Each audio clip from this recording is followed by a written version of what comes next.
Sudhagad education सोसायटीचे पूर्व प्राथमिक, प्राथमिक, माध्यमिक व उच्च माध्यमिक विद्यालय कळंबोली मराठी, हिंदी, इंग्रजी, उर्दू माध्यम यांच्या सौजन्याने शैक्षणिक व्हिडिओमध्ये आपलं सर्वांचं स्वागत आहे.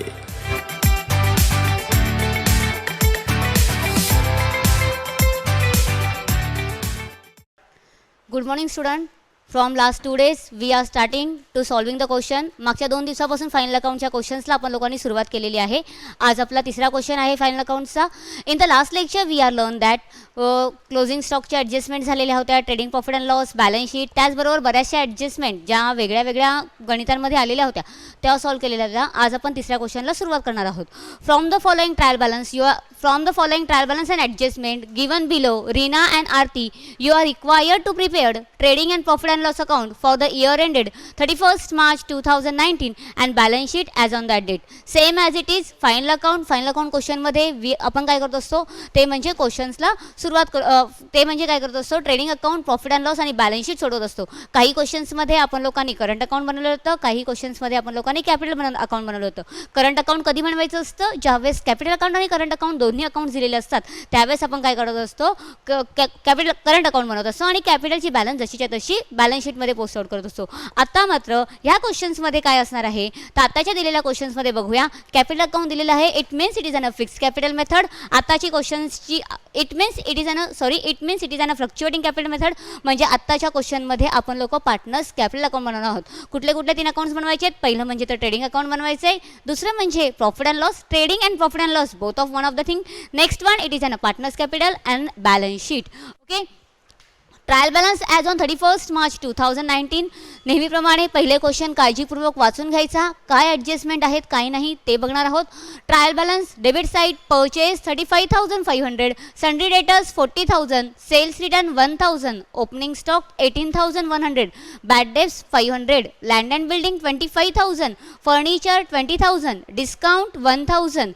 Next royalty 700, rent 1,900, salaries 3,000, wages 800, insurance 1,500, drawings Reena 2,000, Aarti 1,000, cash at bank 11,500, cash in hand 2,000. Now credit side, credit balance of the amount is in sales 58,200, sundry creditors 25,700, purchase return 500, RDD 800, discount 50, commission 250, capital account Reena 50,000 and Aarti 30,000. Next it is an our adjustment. Debit balance, credit balance काळजीपूर्वक वाचून झालेले आहेत. त्याच्यामध्ये कुठल्याही प्रकारची hidden adjustment दिलेली नाही आहे. It means no hidden adjustment in our trial balance. Come on the adjustment. Closing stock valued at ₹22,000. Closing स्टॉकची अमाऊंट किती दिलेली आहे? 22,000. Second point, write off ₹900 for bad debts and doubtful debts. Create a provision for reserve for doubtful डेब्ट. Reserve for doubtful डेब्ट means it is an our RDD. हे आपल्याला माहिती आहे.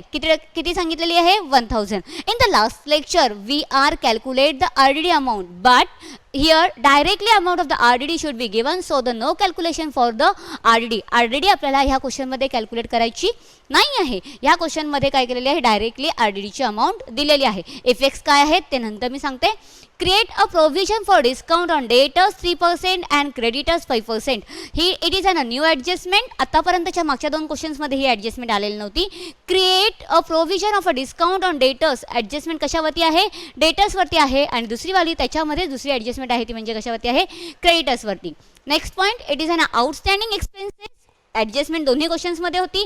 Outstanding expenses wages 700 and salaries 800. Insurance is paid for 15 months with the effect from 1st April 2018. Insurance paid केलेला आहे पण किती महिन्यांचा पे केलेला आहे? 15 monthsचा. Okay. Depreciate land and building 5%. डेप्रिसिएशनची अमाऊंट किती दिलेली आहे? 5%. And last point, it is an important point, what Reena and Aarti are sharing profit and losses in their capital ratio. In their capital ratio means what? Last to last question, directly we are net profit should be profit sharing ratio should be given, not given in that question. We are assumed that it is an equal. Second question, it should be profit sharing ratio should be given directly 3:2, 4:3, 5:3, 7:9, anyone.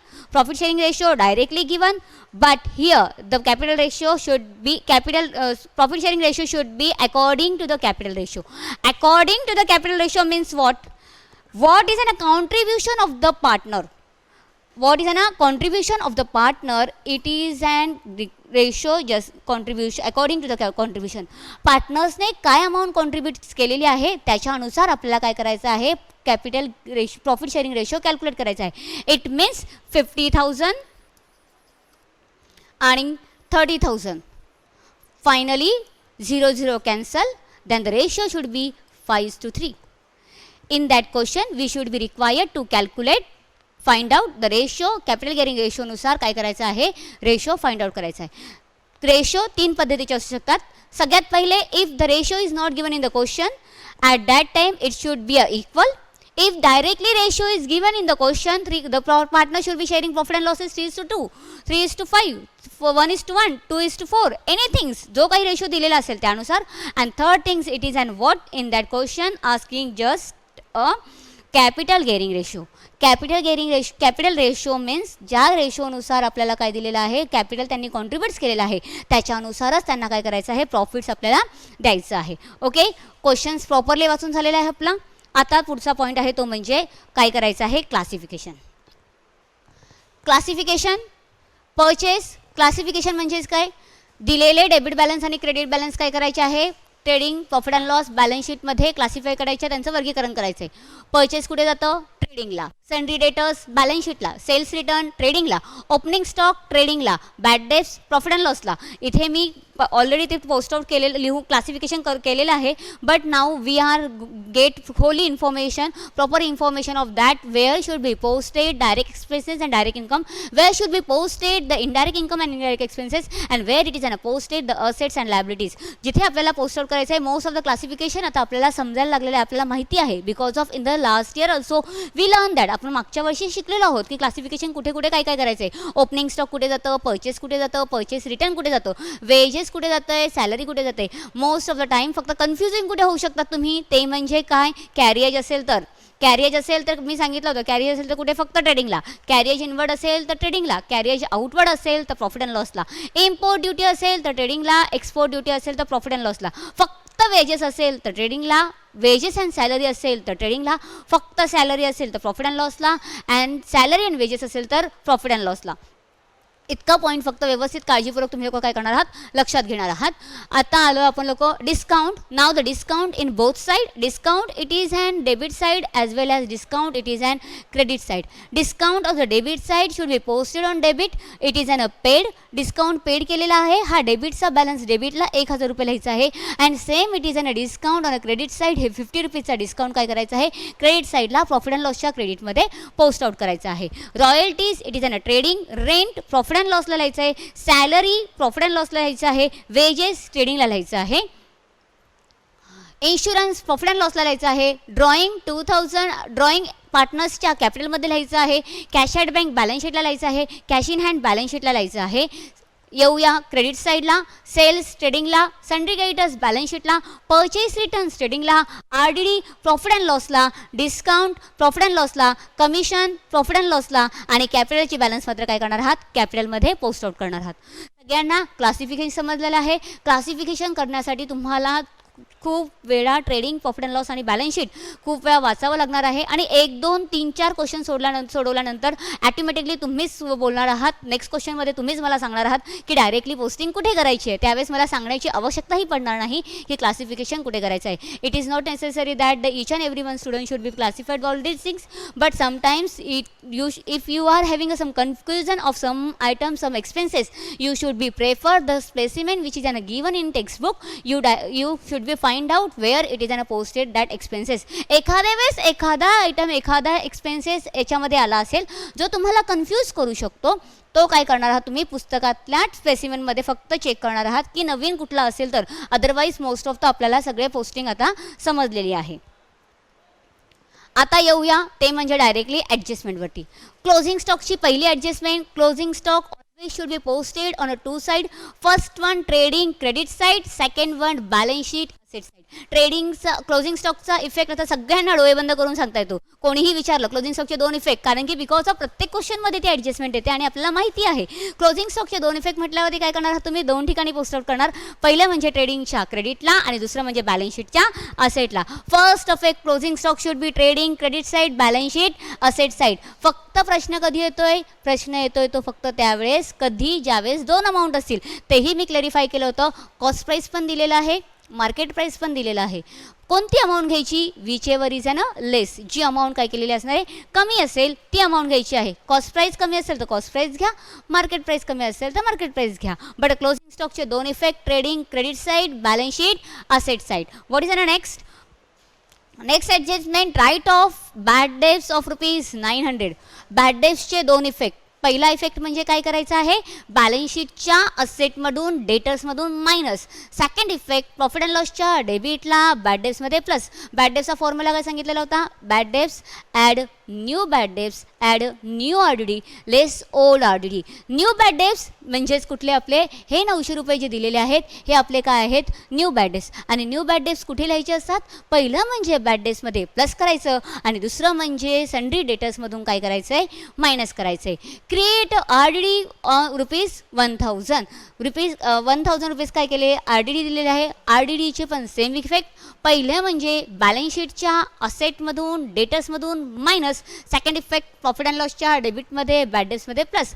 एक तर तुम्ही profit and लॉसच्या डेबिटमध्ये bad डेब्ट्समध्ये plus करा, otherwise sundry डेटर्समध्ये minus करा. Bad डेब्ट्सचे दोन इफेक्ट. पहिलं म्हणजे प्रॉफिट अँड लॉसच्या डेबिटला बॅड डेब्ट्समध्ये add. Second effect balance sheet asset डेटर्समध्ये minus. Same it is an RDD also, तीच ॲडजस्टमेंट आहे. Profit and loss debtors bad डेब्ट्समध्ये add. Second effect balance sheet asset डेटर्समधून minus. Here no calculation of the RDD calculate करायची गरज नाही आहे, because of directly amount of the RDD should be given an that question. आपल्याला क्वेश्चनमध्ये काय केलेलं आहे, डायरेक्टली RDDची अमाऊंट दिलेली आहे, त्यामुळे कॅल्क्युलेशनची काही आवश्यकता नाही. काय करणार आहात, ₹900 प्लस करायचे. कुठे करायचे, बॅलन्स शीटमध्ये. आणि हे ₹1000 काय करायचे तुम्हा लोकांना, बॅलन्स शीटमध्ये लेस करायचे आणि प्रॉफिट अँड लॉसमध्ये ॲड करायचे. Next point, create a provision for a discount debtors at a rate of 3% and creditors at a rate of 5%. Discount on a debtors and discount on a creditors. Discount on a debtors, it is an our expenses. Discount on a creditors, it is an our income. सामने वाला person, समोरचा व्यक्ती काय करणार आहे, आपल्याला 3% पैसे म्हणजे फॉर एक्झाम्पल आपले ₹3,000 त्याच्याकडे होते. ₹3,000 त्याच्यामध्ये ₹1,000 ₹50 आपले समजा काय झाले, ₹500 काय झालेली होती, RDD कॅन्सल झालेली, बॅड डेब्ट्स आणि RDD कॅन्सल झालेली होती. ₹2,500 उरलेले होते. 2,500मध्ये पण तसंच आपण त्याला सांगितलं समजा की आत्ता on the spot if you are paying me the 2,500 immediately, if you are paying that whole of the amount directly for me, I will be give you a 3% discount. त्यालाच आपण लोकांनी सांगितलं, जर का तू आत्ताच्या आत्ता सगळी अमाऊंट आम्हाला पे करत असशील तर तुला आम्ही काय करतो आहोत, 3% डिस्काउंट द्यायला तयार आहोत. ओके, मग तो रेडी झालेला असेल. फॉर एक्झाम्पल तो रेडी झाला तर 2,500ची 3% जी अमाऊंट येईल, फॉर एक्झाम्पल अमाऊंट आली ₹200. तर इफ द पर्सन, तो पर्सन काय करणार आहे, 2,500 पैकी ₹200 कमी देणार. मग मला मिळतील किती, 2,300. ₹200 कमी मिळणार म्हणजे ते काय असणार आहे, माझं नुकसान. नुकसान म्हणजेच काय, हे जे 3% आलेली डेटर्सची अमाऊंट असणार आहे ती अमाऊंट आपल्याला काय करायची आहे, डेटर्समधून मायनस करायची. अँड सेकंड इफेक्ट काय करायचा आहे, प्रॉफिट अँड लॉसच्या डेबिट साईडला पोस्ट आउट करायचं आहे. लक्ष द्यायचं आहे, बॅलन्स शीटच्या ह्या साईडला मायनस करायचं आहे, तर प्रॉफिट अँड लॉसच्या ह्या साईडला काय करायचं आहे, डिस्काउंट ऑन डेटर्स मेन्शन करायचं आहे. इन द सेम वे, समोरच्या व्यक्ती ज्यावेळेस पैसे आपल्याला पे करत असेल त्यावेळेस जर आपण त्याला सांगत असतो की 3% डिस्काउंट दे, त्याच पद्धतीने मला ज्यावेळेस समोरच्या पर्सनला पैसे पे करायचे असतील तर त्यानेही मला कन्सेशन दिलं आहे. तो मला बोलतोय if you are paying directly amount to me, I will give you 5% discount. जर समोरच्या व्यक्तीला मला आता ₹5,000 पे करायचे होते, तो काय सांगतो आहे, तुम्ही जर मला आत्ताच्या आत्ता पैसे पे केलेत तर मी तुम्हाला 5% डिस्काउंट देतो. 5% डिस्काउंट देतो म्हणजे माझा फायदा. माझा फायदा म्हटल्यावरती मी कुठे पोस्ट आउट करणार आहे, प्रॉफिट अँड लॉसच्या क्रेडिटला. डिस्काउंट ऑन डेटर्स असेल तर प्रॉफिट अँड लॉसच्या डेबिटला. डिस्काउंट ऑन क्रेडिटर्स असेल तर प्रॉफिट अँड लॉसच्या क्रेडिटला, because of it is an our income. And discount on debtors it is an our expenses, so that's why post out on the profit and loss. Both of the discount should be deducted from both side. It is an a discount on debtors should be deducted from debit side and discount on creditors should be minus from a credit side. दोघी amount काय करणार आहात, दोघी साईडने minus करायचे, effects काय करायचं आहे त्याचा शो करायचा आहे.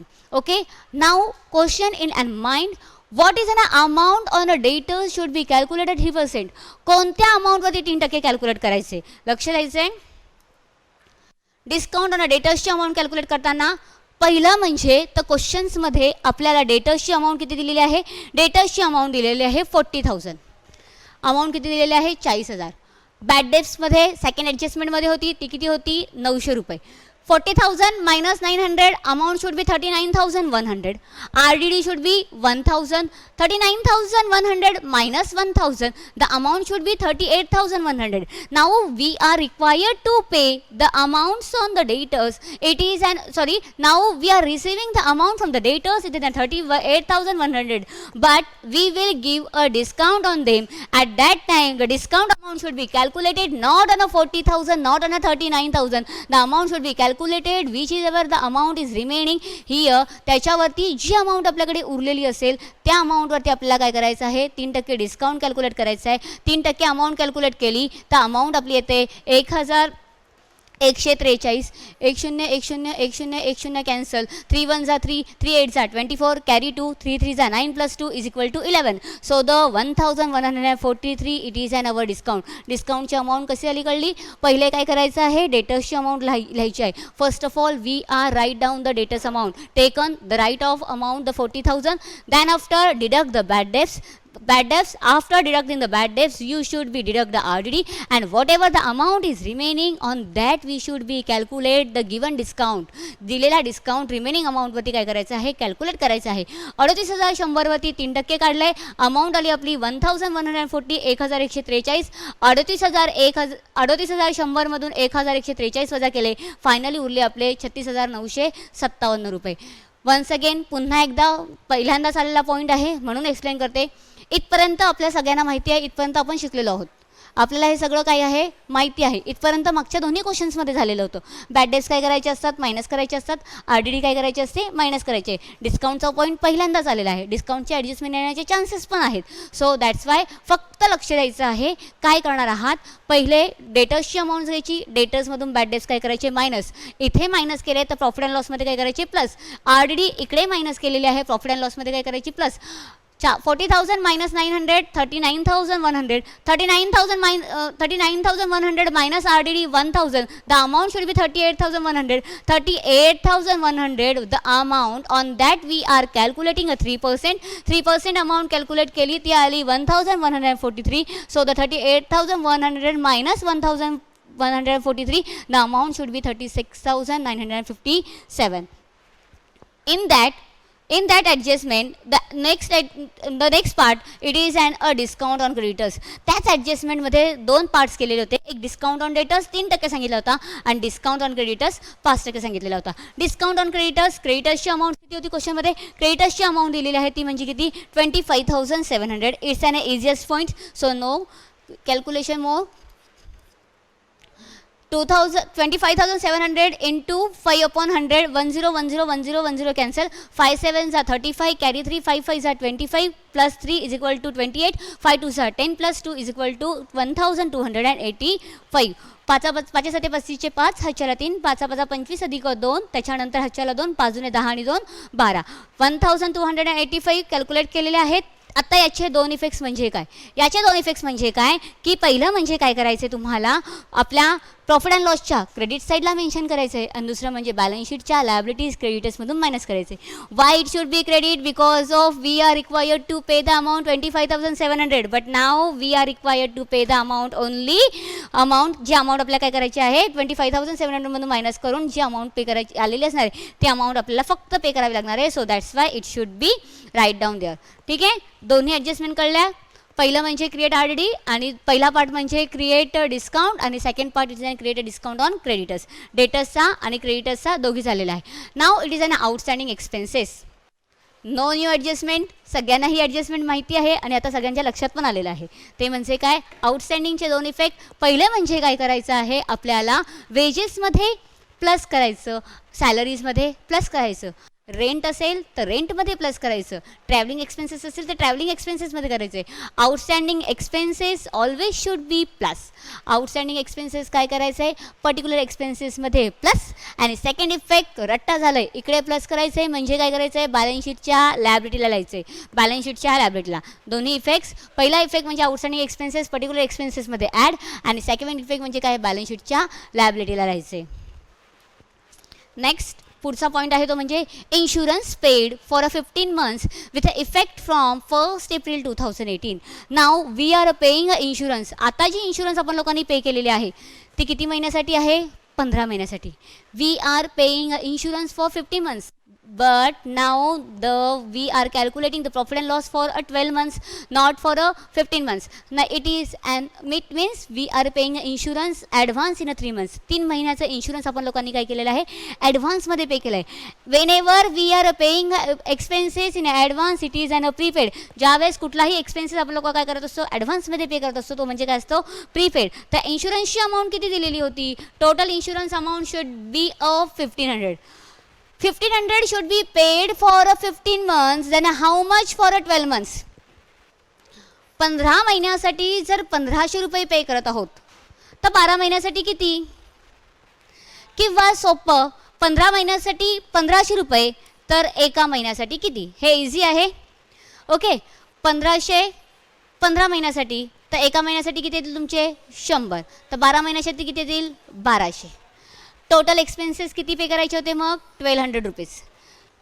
नाव we are paying insurance amount should be 1500, but actual amount of the insurance for the current year 1200. How much we are paid extra, 300. Then 300 it is an our prepaid insurance. किती पे केलेला आहे आपण लोकांनी, 300 रुपये. तर 300 रुपयाचे दोन इफेक्ट्स काय दाखवायचे आहेत, 300 रुपयाचे दोन इफेक्ट्स काय दाखवणार आहात. पहिलं म्हणजे तर प्रॉफिट अँड लॉसच्या डेबिट साईडला इन्शुरन्समधून मायनस करायचं, आणि दुसरं म्हणजे तर बॅलन्स शीटच्या असेटला शॉप करायचे. दोन्ही इफेक्ट्स पुन्हा एकदा सांगते, कॅल्क्युलेशन जरा लक्ष द्यायचं आहे. 15 महिन्यासाठी किती रुपये पे केले आहेत, 1500 रुपये. तर 12 महिन्यासाठी किती, 1200.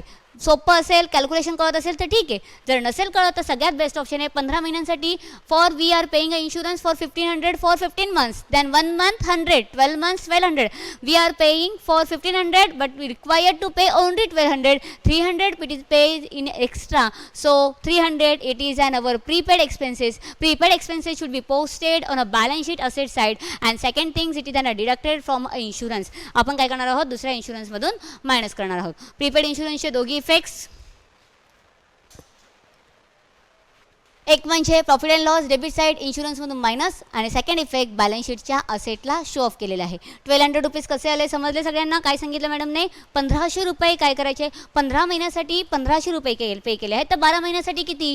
कॅल्क्युलेशन इझिएस्ट करायचं असेल, सगळ्यात सोपा पॉईंट म्हणजे काय, 3 महिन्याचं एक्स्ट्रा पे केलेलं होतं, किंवा 12 महिन्यासाठी 1200, तर 300 रुपये एक्स्ट्रा पे केलेले आहेत, ते 300 रुपये मायनस केले. Next point it is an our what,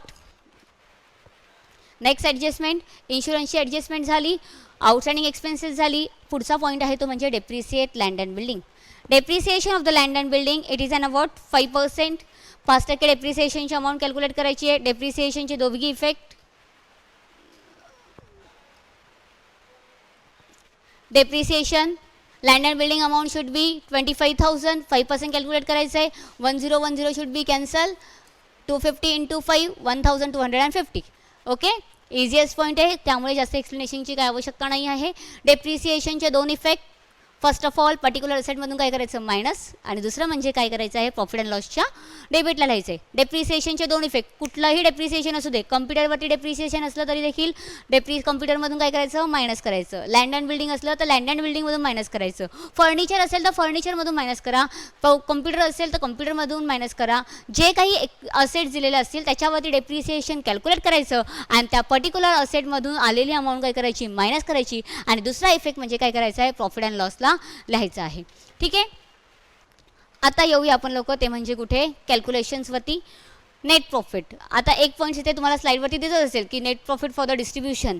profit आताच्या क्वेश्चन्समध्ये डायरेक्टली आपण लोकांनी काय करणार आहोत, एक्सप्लेन करून देते, म्हणजे तुम्हा लोकांना पुढे ज्यावेळेस मी आन्सर कॅल्क्युलेट करेल त्यावेळेस सांगेल. ह्या क्वेश्चनमध्ये आपलं उत्तर आलेलं आहे ते म्हणजे किती, 13,592.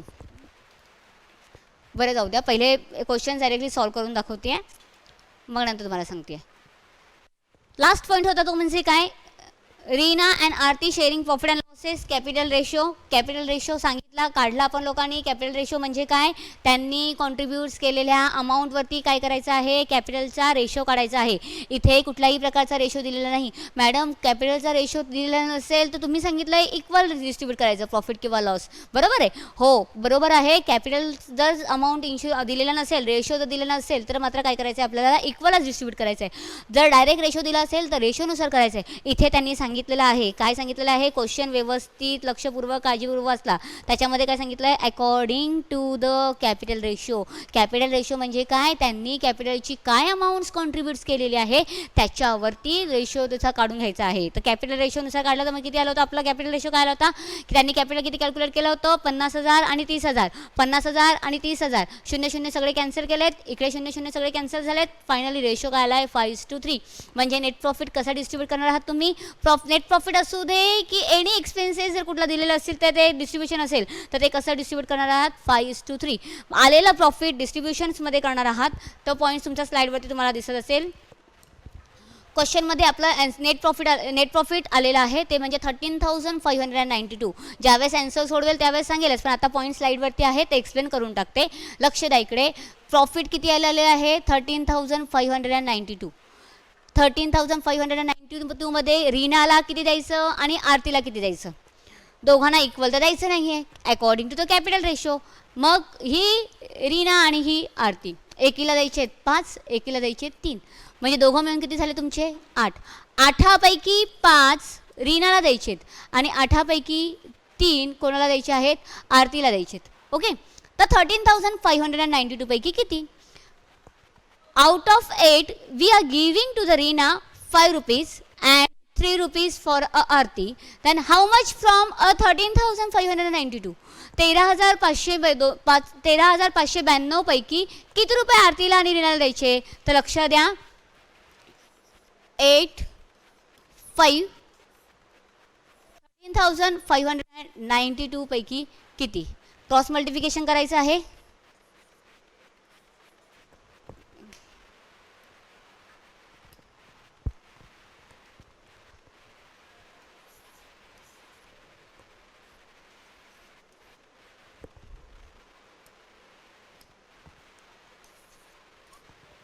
आठापैकी किती द्यायचे तिला, 5. तर 13,592 पैकी किती, इझी कॅल्क्युलेशन, क्रॉस मल्टिप्लिकेशन करा. 13,592 into 5/100. 8 1s 8, remaining should be 6 9 and 9. The balance should बी, जेव्हा आपण 13,592ला 8ने भागू तर उत्तर किती येणार आहे तुमचं, 1,699. When we are dividing for the 13,592 for 8, we are getting the amount should be 1,690. 1,690 into 5, 1,699 into 5, the amount should be 8,495. 13,590 out of we are giving to the Reena ratio. Profit should be given that her 8,495. 13,592 मधला profit किती द्यायचा तिला, 8,495. कसे आले ते, कसे आले, रीनाला किती द्यायचे होते 5, आरतीला किती द्यायचे होते 3. 5 अधिक 3 दोघं मिळून किती झाले 8. 8पैकी 5 तर 13,592 पैकी किती, 13,592 गुणिले 5 भागिले 8. 8ने 13,592ला भागलं तर किती उत्तर येते आपलं, 1,699. 1,699 गुणिले 5, फायनली उत्तर किती, 8,495.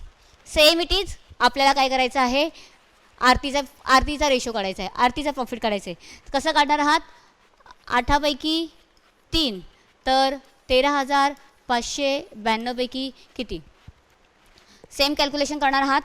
कसं लिहिणार आहात, 13,592 इंटू 3/8. आत्ताच 8ने आपण कॅल्क्युलेशन केलं होतं, 8ने 13,592ला भागलं होतं. When we are dividing that the 13,592 we got the answer 1,699. 1,699 into 3, the amount should be got 5,097. 8,495 and 5,097 it is a classification of the profit, distribution of the profits to among the partners. दोघी पार्टनर्सला काय करायचं आहे, profit distribute करायचं आहे. Ratio distribute करत असताना दोघांच्या रेशोची टोटल करायची, त्या रेशोमधून रेशोनुसार काय करायचं आहे, क्लासिफिकेशन मात्र आलेल्या प्रॉफिटचं करणार आहात. ठीक आहे. फायनली माझ्या मते तरी सगळे ॲडजस्टमेंट आपल्या झालेले आहेत. ओके, क्लासिफिकेशन झालेलं होतं, क्वेश्चन रीड करून झालेला होता, क्लासिफिकेशन झालेलं आहे, ॲडजस्टमेंटचे कॅल्क्युलेशन झालेले आहेत, ॲडजस्टमेंटच्या इफेक्ट्स पण झालेले आहेत. If you are think that ज्यावेळेस आपण लोक क्वेश्चन सॉल्व करू त्यावेळेस कसं करणार आहात, काय करणार आहात, तिथल्या तिथे काय करायचं आहे, क्वेश्चन सोडवत असताना फर्निचर कुठे लिहायचं आहे, बॅलन्स शीटला, डिस्काउंट कुठे लिहायचं आहे, प्रॉफिट अँड लॉसला, ओके, रॉयल्टी कुठे लिहायची आहे, ट्रेडिंगला. हे क्लासिफिकेशन आपलं करून झालं. त्याच पद्धतीने पुढचा पॉईंट म्हणजे काय, तो आपल्याला ॲडजस्टमेंट इफेक्ट करायचे आहे. ॲडजस्टमेंटच्या इफेक्ट तुम्ही इथेच शो ऑफ करून टाका. 2 इफेक्ट्स लिहायचे. डेप्रिसिएशनचे 2 इफेक्ट मॅडमने काय सांगितलं होतं, बॅलन्स शीटच्या असेटमधून काय करायचं आहे, मायनस. दुसरा इफेक्ट काय करायचा आहे, आपल्याला प्रॉफिट अँड लॉसच्या डेबिट साईडला लिहायचं आहे. ओके, त्याच्यानंतरून प्रीपेड इन्शुरन्सचे 2 इफेक्ट काय करायचे, प्रॉफिट अँड लॉस डेबिटमधून काय करायचं आहे, मायनस. आणि दुसरा इफेक्ट काय करायचा आहे, बॅलन्स शीटच्या असेटला. क्वेश्चनच्या पेपरमध्येच ॲडजस्टमेंटवरती लिहून टाका. आउटस्टँडिंगचे 2 इफेक्ट, पहिला म्हणजे काय करायचं आहे, बॅलन्स काय करायचं आहे, पर्टिक्युलर एक्सपेन्सेसमध्ये काय करायचं प्लस, आणि दुसरा इफेक्ट काय करायचा आहे, बॅलन्स शीटच्या लायबिलिटीला. इथल्या इथेच इफेक्ट्स काय करायचे, लिहून टाकायचे, जेणेकरून ॲडजस्टमेंट करताना तुम्हाला प्रॉब्लेम येणार नाही. आणि सेम त्याच पद्धतीने काय करणार आहात, ज्या ज्या एक्सपेन्सेसवरती ॲडजस्टमेंट असेल त्या त्या ॲडजस्टमेंटवरती काय करायचं, स्टार मार्क करून ठेवायचा. म्हणजे तुमच्या लक्षात येईल की याच्यावरती काहीतरी काय आहे, फायनली ॲडजस्टमेंट आहे. वेजेसवरती ॲडजस्टमेंट असेल स्टार मार्क करा, सॅलरीवरती ॲडजस्टमेंट असेल स्टार मार्क करा. सॅलरीवरती 3 नंबरची ॲडजस्टमेंट आहे, वेजेसवरती 2 नंबरची ॲडजस्टमेंट आहे. ओके, फर्निचरवरती 5 नंबरची ॲडजस्टमेंट आहे. म्हणजे तुम्हाला डायरेक्टली काय होणार आहे, फर्निचरवरती 5th नंबरची ॲडजस्टमेंट आहे. Directly we should be go on the adjustment. Okay, 5th number adjustment. Okay, the furniture should be calculated for 5% depreciation. Not required to wastage of the time when we are solving the question. So directly we are getting information which adjustment affected on a which item or a which assets or a which expenses. कुठल्या गोष्टीवरती आपल्याला ॲडजस्टमेंटचा effect दाखवायचा आहे हे directly स्टारमार्क जर तुम्ही लोकांनी करून ठेवलेलं असेल तर तुम्हाला इझी होईल क्वेश्चन सोडवत असताना. पहिल्या काय करायचं, क्लासिफिकेशन करून घ्यायचा. ॲडजस्टमेंट वाचल्यानंतर त्याचे स्टारमार्क करून त्याचा ॲडजस्टमेंट नंबर लिहून घ्यायचा. ॲडजस्टमेंट नंबर लिहून झाल्यानंतरून ॲडजस्टमेंटचे दोन्ही इफेक्ट्स त्या ॲडजस्टमेंटच्या ठिकाणीच लिहून घ्यायचा आणि मग मात्र क्वेश्चनला काय करायची आहे, ॲन्सर सोडवायला सुरुवात करायची. Now we are solving the answer.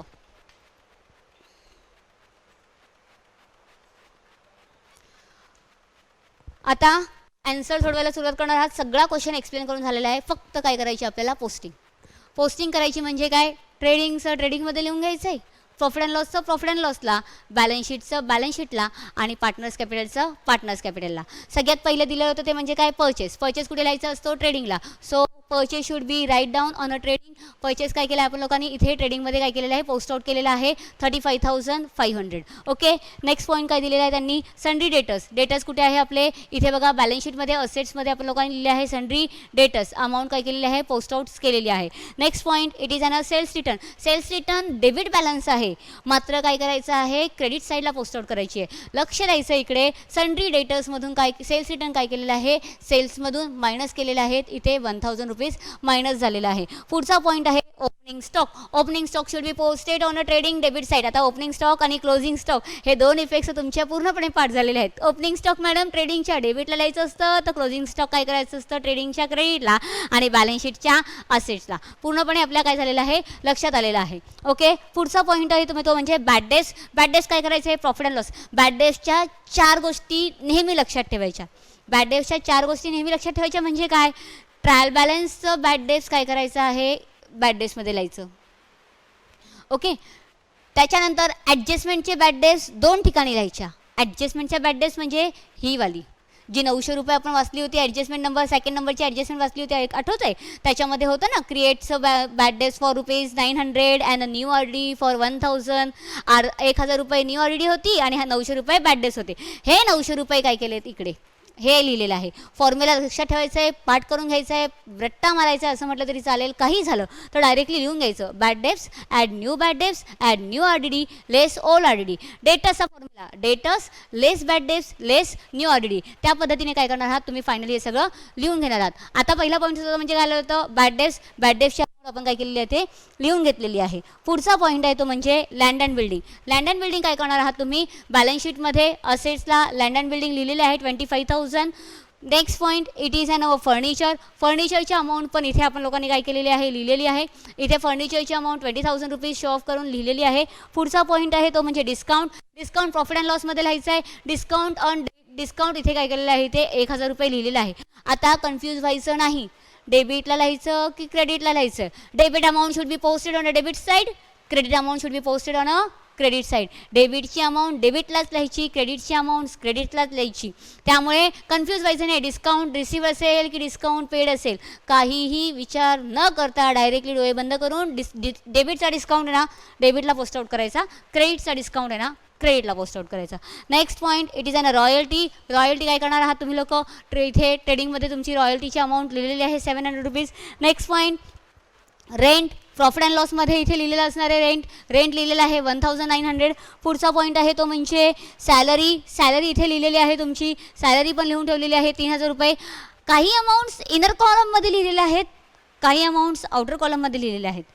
पहिल्याच दिवशी सांगितलं होतं, आठवतं आहे काय सांगितलं होतं, जर का समजा याच्यावरती ॲडजस्टमेंटवरती अफेक्ट्स असतील त्यावेळेस मात्र तुम्ही काय करणार आहात इथे ज्यावरती ॲडजस्टमेंट असेल ती अमाऊंट इनर कॉलममध्ये लिहायची आणि बाकीची अमाऊंट काय करायची आहे आउटर कॉलममध्ये लिहायची आहे. ओके, सॅलरीची अमाऊंट इथे लिहिली आहे 3,000 रुपीज. नेक्स्ट पॉईंट वेजेस ट्रेडिंगमध्ये लिहिलेले आहेत आपले 800 रुपीज. पुढचा पॉईंट आहे तो म्हणजे काय इन्शुरन्स प्रॉफिट अँड लॉसमध्ये लिहिलेलं असणार आहे. इन्शुरन्सची अमाऊंट पण इनर कॉलममध्ये. इन्शुरन्सवरती तर ॲडजस्टमेंट खालती दिलेली होती 15 महिन्याची, बरोबर आहे, ठीक आहे. इथे लिहिलेली आपली इन्शुरन्सची अमाऊंट 1,500 रुपीज. त्याच्यानंतरचा पुढचा पॉईंट आहे तो म्हणजे drawing should be posted on partners capital अकाउंटच्या डेबिट साईडला. If you don't want to prepare a partner's capital separately, you should be directly write down the capital, less drawing, less add interest on capital, add net profit, less net loss, less interest on drawing. Okay. जर तुम्हाला समजा capital account separately बनवायचं नाही, if you don't want to prepare a capital account separately, at that time you should be plus minus in a balance sheet in a capital account. तुम्ही काय करणार आहात इथल्या इथे इफेक्ट दाखवणार आहात प्लस आणि मायनसचा. But I will always suggest you should be prepared. A partners capital should be separately and write down और always remember that the drawing should be posted on debit side, interest on drawing should be posted on debit side. कॅपिटलची balance क्रेडिटला लिहितो आहोत तर interest on capital क्रेडिटला लिहायचं. त्याचं income असेल तर क्रेडिटला लिहायचं, त्याचा खर्च असेल तर डेबिटला लिहायचा. एवढा कन्सेप्ट लक्षात ठेवून पार्टनर्स कॅपिटल बनवायचं आहे. ड्रॉइंगची अमाऊंट काय केली आपण लोकांनी इथे लिहिलेली आहे. ड्रॉइंगच्या दोघी अमाऊंट्स पोस्ट आउट केल्या. Cash in hand and cash at bank. Cash in hand आणि कॅश ॲट बँक दोघी अमाऊंट बॅलन्स शीटच्या असेटला लिहून झाल्या आहेत. डेबिट साईड पोस्टेड झालेली आहे. पुढचा पॉईंट आहे क्रेडिट साईड. क्रेडिट साईडमध्ये सगळ्यात पहिले आहे सेल्स नंतर दुसरा पॉईंट आहे सन्ड्री. बॅलन्स शीटमध्ये सन्ड्री क्रेडिटर्स इनर कॉलममध्ये अमाऊंट लिहिलेली आहे कारण की त्याच्यावरती ॲडजस्टमेंट होती. पुढचा आहे तो म्हणजे RDD. आत्ता RDD कुठे लिहायचं आहे, RDD लक्ष द्यायचं इकडे. बॅड डेजमध्ये ओल्ड RDD आपल्याला काय करायची इथे मायनस करायची आहे. क्रेडिट साईडची बॅलन्स डेबिट साईडला मायनस. जसं की डेबिट साईडचं सेल्स रिटर्न होतं ते क्रेडिट साईडला काय केलं आपण लोकांनी minus. If when we are a credit side given a whenever we are deducting amount, it means we are showing a debit effect. Whenever we are added amount, it means we are showing a debit effect or credit effect. Debit मध्ये जर plus केलं असेल तर आपण debit effect दाखवत असतो, credit मध्ये जर प्लस केलं असेल तर क्रेडिट इफेक्ट दाखवत असतो. क्रेडिटमधून मायनस करायचं आहे म्हटल्यावरती त्याचा इफेक्ट काय येणार आहे डेबिट, आणि डेबिटमधून मायनस करतो आहोत म्हणजे त्याचा इफेक्ट काय येणार आहे credit. Okay. Next point discount आपला पोस्ट आउट केलेला आहे. त्याच्यानंतर पुढचा पॉईंट आहे कमिशन पण पोस्ट आउट केलेलं आहे. कॅपिटलची बॅलन्स कॅपिटलमध्ये इथे फायनली काय केलेली आहे लिहिलेली आहे. काही वेळेस क्वेश्चन्समध्ये असं असतं कॅपिटलची बॅलन्स डेबिट असते आणि कॅपिटलची बॅलन्स क्रेडिट असते. एक पार्टनरची बॅलन्स डेबिटला असते, एक पार्टनरची बॅलन्स क्रेडिटला असते. तर मग आता नेमकी लिहायची कुठे आपण, ज्या पार्टनरची बॅलन्स डेबिटला लिहिली असेल त्या पार्टनरची अमाऊंट डेबिटलाच लिहायची, ज्या पार्टनरची अमाऊंट क्रेडिटला दिलेली असेल त्या पार्टनरची अमाऊंट क्रेडिटला द्यायची असेल. ज्या पार्टनरची बॅलन्स डेबिटला दिलेली आहे याचा अर्थ काय आहे, तो partner become a insolvent. whenever the amount of which the partner given in the debit side balance, it means the partner is an insolvent partner. Okay, एवढा फक्त पॉईंट्स लक्षात ठेवायचा आहे, कन्फ्यूज व्हायचं नाही. डेबिटची बॅलन्स डेबिटला लिहायची, क्रेडिटची बॅलन्स क्रेडिटला लिहायची. ओके, पार्टनरची कॅपिटलची बॅलन्स लिहून झालेली आहे. आता येऊया ते म्हणजे पहिली ॲडजस्टमेंट क्लोजिंग स्टॉकचे दोन इफेक्ट, ट्रेडिंगच्या क्रेडिटला, बॅलन्स शीटच्या असेटला लिहिलेलं आहे. Okay, trading, credit side, balance sheet, asset side. Second point bad debts. Bad debts काय करायचे आपल्याला? पहिलं म्हणजे तर डेटर्समधून मायनस करायचे. First one it should be deducted from debtors and second point it in bad days. तिकडे केले मायनस, इकडे केले आहेत प्लस. न्यू आर डी इकडे केली आहे मायनस, इकडे केली आहे प्लस. Same effect. आता पुढचं राहिलं ते म्हणजे काय? Discount on debtors. He amount आली आपली. आपण मागच्या ज्यावेळेस क्वेश्चन सॉल्व करत होतो, वर्किंग नोट कॅल्क्युलेट करत होतो, त्यावेळेस अमाऊंट कशी काढली हे बघितली आहे. 1143. ओके, इकडे ही मायनस केली 1143. इथे लिहिलेलं आहे डिस्काउंट ऑन डेटर्स 1143.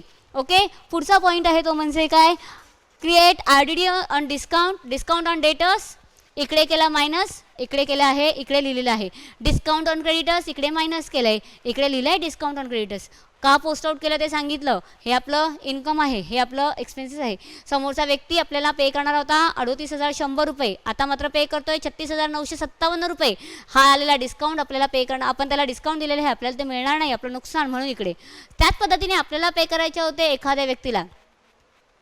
ज्यावेळेस समोरच्याला पे करायचे, समोरच्याकडून घ्यायचे असतात त्यावेळेस जर डिस्काउंट येत असतो, सेम तशाच पद्धतीने समोरच्याला ज्यावेळेस आपल्याला पे करायचे असतात त्यावेळेस कोणी आपल्याला डिस्काउंट दिलं तर 25,700 मायनस 1,250. तर मला आता मात्र पे करायचे किती आहेत? पहिले पे करायचे होते 25,700, आता मात्र पे करावे लागतात 24,415, म्हणजे 1,285 रुपये काय आहे? डिस्काउंट आहे. माझा फायदा म्हणून फॉर्ममध्ये आपण लोकांनी काय केलेलं आहे? इथे पोस्ट आउट केलेलं आहे. पुढची ॲडजस्टमेंट आहे ती म्हणजे आउटस्टँडिंग एक्सपेन्सेस. आउटस्टँडिंग एक्सपेन्सेस सगळ्यांच्या लक्षात आहे. पहिलं म्हणजे काय करायचं? प्लस. दुसरं म्हणजे बॅलन्स शीटमध्ये इफेक्ट दाखवायचा. इकडे सॅलरीमध्ये पण प्लस केलं. ओके, सॅलरीमध्ये इकडे प्लस केले 800 रुपये, इकडे वेजेसमध्ये प्लस केले 700 रुपये. 800 आणि 700 रुपये काय केले? तिकडे इफेक्ट दाखवलेला आहे. पुढचा पॉईंट आहे तो म्हणजे आपला इन्शुरन्स. 15 महिन्याचा इन्शुरन्स, 12 महिन्याचा इन्शुरन्स. मागच्या आपण लोकांनी वर्किंग नोटमध्ये बघितलं होतं थोड्या वेळापूर्वी कॅल्क्युलेट कसं करायचं आहे. फक्त पॉईंट लक्षात ठेवा, इकडनं 300 रुपये काय केलेले आहेत? मायनस केले आहेत. तिकडे प्रीपेड इन्शुरन्स 300 रुपये लिहिलेले आहेत. ओके, समजला इफेक्ट? इकडनं 300 रुपये काय केले आहेत? मायनस. तिकडनं इन्शुरन्स काय केलेलं आहे? असेट साईडला शो ऑफ केलेलं आहे. डेप्रिसिएशनचे दोन इफेक्ट.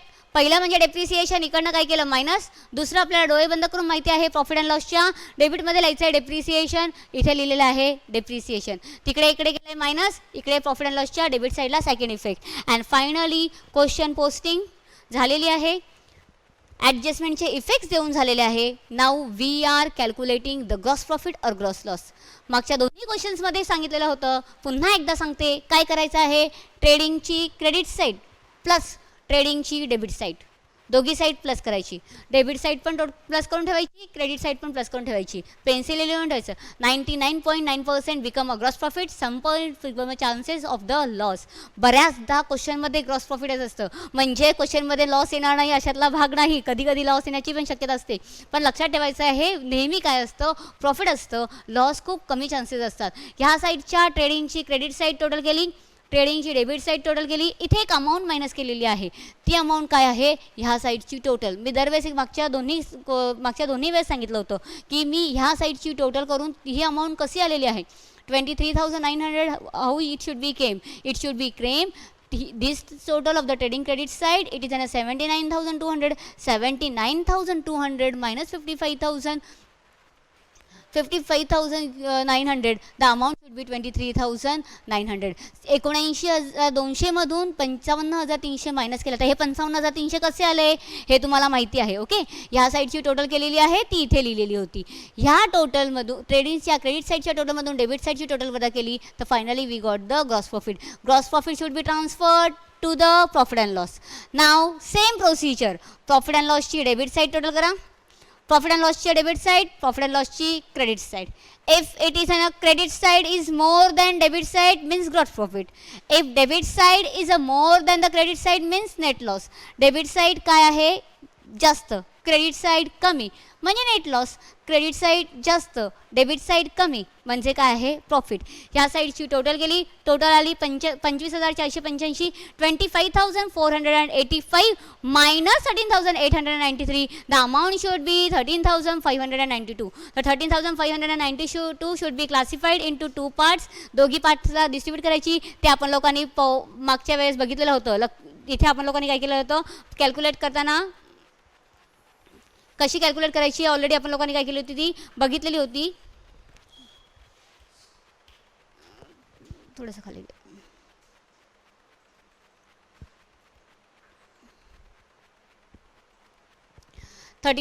13,592 आपलं प्रॉफिट आलेलं आहे 13,592 and same it is and it should be classified.